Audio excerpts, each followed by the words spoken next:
भारत महात्म की जय। एक समय नारद जी श्री व्यास जी से पूछने लगे कि हे व्यास जी, गृहस्थ आश्रम सब आश्रमों से उत्तम क्यों माना गया है? तब व्यास जी ने कहा कि जैसे हम नदियाँ समुद्रों में आश्रय पाती हैं, ऐसे सब जीव माता का आश्रय पाकर के ही जीवित रहते हैं। 6 प्रकार के भिक्षुक यानी 6 प्रकार के भिक्षुक, ब्रह्मचारी, सन्यासी, विद्यार्थी, गुरु पूजक, यात्री तथा जीविका का रहित से ये सब गृहस्थियों का आश्रय पाते हैं। फिर व्यास जी बोले कि हे नारद जी, यानी कि अब तुम अति पुण्य देने वाले एक पुरातन इतिहास सुनिए। उत्तानपाद राजा का एक पुत्र उत्तम था, जो बड़ा ही बलवान और मदिरा पीने वाला था। उसने बहुला नाम वाली स्त्री के साथ विवाह किया। राजा रानी दोनों ही अति प्रेम के साथ रहने लगे। एक समय राजा ने वैश्या का नृत्य देखते हुए मदिरा पान किया और रानी को भी मदिरा का पान करा दिया। यानी परंतु रानी ने उसका कहना नहीं माना, पर इस राजा ने क्रोधित होकर के अपने अनुचरों को आज्ञा दी कि वह रानी को किसी निर्जन वन में छोड़ के आवें। तत्पश्चात राजा रानी के वियोग में दुखी तो हुआ, मगर उसने दूसरा विवाह नहीं किया और प्रजा का पुत्र के समान पालन करने लगा। एक समय एक ब्राह्मण राजा के पास आकर के कहने लगा कि हे राजन, कोई मेरी स्त्री का अपहरण करके ले गया है। उसके वियोग में मैं अति दुखित हूँ, इसलिए तुम उसे ढूंढने की कृपा करो। राजा कहने लगे, हे महाराज, यानी कि मैं नहीं जानता कि आपकी स्त्री कौन और किधर और कहाँ ले गया, अतः मैं आपकी स्त्री कैसे ढूंढ करके ला सकता हूँ। ब्राह्मण कहने लगा, हे राजन, 6ठा भाग लेकर के आप प्रजा के आरक्षक हैं। मेरी स्त्री घर में सो रही थी और वहाँ से उसे कोई हर के ले गया है, उसे चुरा के ले गया। उस प्रकार आपका कर्तव्य है कि आप उसे कहीं से ढूंढ करके लावे। तब राजा ने कहा, हे विप्र, मैंने तुम्हारी स्त्री को कभी देखा तक नहीं कि मैं उसे कैसे स्वभाव और रूप वाली है। तथा ब्राह्मण बोला कि यद्यपि वह कठोर वचन बोलने वाली, कुरूपा, काले रंग की तथा कर्कश स्वभाव वाली है, परंतु मैं उसका कोई निंदा नहीं करता, क्योंकि वह मेरी पत्नी है, अर्थात मेरी अर्धांगिनी है।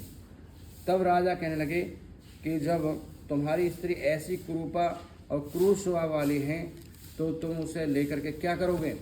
तो मैं अति सुंदर और कल्याणकारी दूसरी स्त्री ला करके दे सकता हूँ।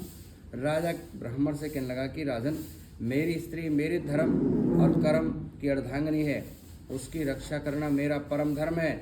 जो अपनी स्त्री की रक्षा नहीं करता, उसकी वर्णशंकर संतान उत्पन्न होती है और उसके पितर नरकगामी होते हैं।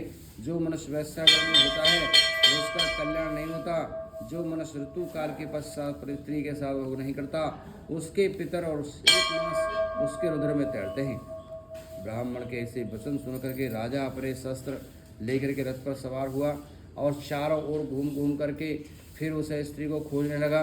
कुछ दूर जाकर के उसने एक आश्रम देखा, जहाँ जाकर के महान तेजस्वी राजा कुशा पर बैठे हुए आसन पर विराजमान थे।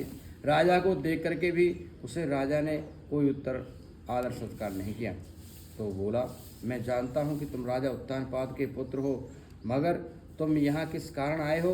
राजा कहने लगा कि मैं मुने, यानी कि ब्राह्मण के घर से कोई उसकी स्त्री को हर के ले गया है और मैं उसी को ढूंढने के लिए खोज करने आया हूँ। यानी परंतु आपने अर्घ आदि कुछ भी नहीं दिया और ना ही किसी प्रकार का सत्कार किया। ऋषि से ऐसे कहा, इसका क्या कारण है? ऋषि ने उत्तर दिया कि राजन, तुम अर्ध योग्य होते हुए भी इस समय उसके पात्र नहीं हो, क्योंकि तुमने अपनी निरपराध स्त्री को वन में त्याग दिया है। वहाँ स्त्री पर ये धर्म है कि वह तन मन से अपने पति की सेवा करे तथा उसकी आज्ञा का पालन करे। वह पुरुष का भी धर्म है कि वह अपनी स्त्री का यथोचित सम्मान करे। जिस घर में स्त्रियों का सम्मान होता है, वहाँ पर देवताओं का वास होता है। जहाँ स्त्रियों का अनादर होता है, वहाँ कभी भी सुख शांति नहीं रह सकती। इतना सुनकर के राजा लज्जा से युक्त होकर के राजा से यानी कि पूछने लगा, हे भगवान, आप भूत और भविष्य वर्तमान तीनों काल को जानने वाले हैं, इसीलिए कृपा करके बताइए कि ब्राह्मण की स्त्री को कौन हर के ले गया है और कहाँ है। और ऋषि ने कहने लगे कि राजन, अदिति का पुत्र बालक बलाक यानी कि नामक राक्षस है, उस ब्राह्मणी को यानी कि उत्पलावर्त वन में लेकर के वहाँ रखा है। सो जाओ, उसको जाकर के ढूंढ करके ब्राह्मण का सहयोग कराओ। राजा ने मुनि को प्रणाम किया और अपने रथ पर सवार होकर के पुनः बताए हुए मार्ग पर जाकर के उत्तलावर्त वन में जाकर के पहुंचा। वहां जाकर के देखा कि एक स्त्री बिल्लभ फल खा रही है। जैसा ब्राह्मण ने बताया था वैसे ही उसका रूप राजा ने उसे पहचान लिया और कहा कि हे कल्याणी, यानी तुम कौन हो और तुम इस वन में कैसे आई हो? ब्राह्मणी बोली कि मैं अति रात्र ब्राह्मण की पुत्री विलास पुत्र की स्त्री हूँ। मैं अपने घर में अकेली सो रही थी कि बलाक नाम का जो राक्षस है मुझको हर करके यहाँ ले आया है। यहाँ आने के बाद न तो उसे किसी बात का कष्ट दिया, मुझे कोई कष्ट दिया है, ना ही मेरा सत्य नष्ट किया है, ना कोई चेष्टा की है। इतना होने पर भी मैं यहाँ अत्यंत दुखी हूँ। राजा ने कहा, हे ब्राह्मणी, यानी कि वह राक्षस कहाँ हैं? यानी कि मुझको तुम्हारे पति के ढूंढने के लिए यहाँ भेजा है। तो आपके पति ने मुझे भेजा है। यानी ब्राह्मणी ने कहा कि वह वन के अमुक स्थान पर कोई स्थान बता दिया। वहाँ राजा ने ब्राह्मणी के बताए हुए स्थान पर जाकर के राक्षस को देखा। राजा को देख करके राक्षस उसके पैरों में गिर पड़ा और कहने लगा, राजन मुझे क्या आज्ञा है? राजा ने कहा कि हे निशाचर, तू इस स्त्री को यानी ब्राह्मणी को क्यों लेकर आया है? राक्षस कहने लगा कि राजन, जो हुआ सो हुआ, अब आप मुझे जो आज्ञा देंगे प्रसन्नतापूर्वक मैं आपका आज्ञा का पालन करूंगा। बोलो विष्णु भगवान की जय। तब राजा ने कहा कि हे निशाचर, यानी कि